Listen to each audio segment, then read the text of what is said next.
حدیث کې راځي چې څوک په ما یو ځل درود وایي لس به الله درودونه وایي، لس به الله پاک ګناه ورجوي، لس به الله دله مرتبه اوچتې کوي، 10 فایدې درته ملاوي یو ځل چې اللهم صل وایي.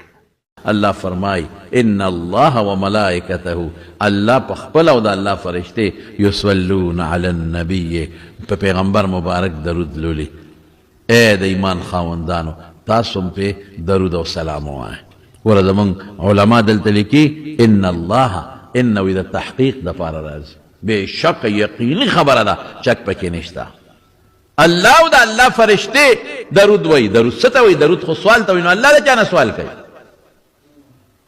درود خو دې ده چې موږ د رحمت سوال کوو چې الله په پیغمبر رحمت نازل کړي، نو دا فرشته هم د رحمت سوال کوي، زم کوم. نو الله د چا نه سوال کوي؟ نه نه نه نه نه، دلته کې نسبت چې الله ته وشو، نزول د رحمت خاصه مراد دی چې الله په حضور پاک خاص رحمت نازلی، چې دا رحمت په بل چا نه نازلی.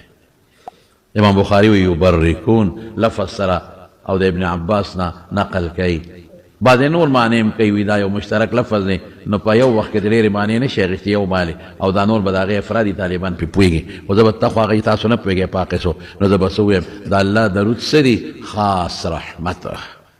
الله پر رسول الله مبارک خاص رحمت، یو خاصه مهرباني، یو خاص کرم نازلی چې دا په بل چا نه نازلی.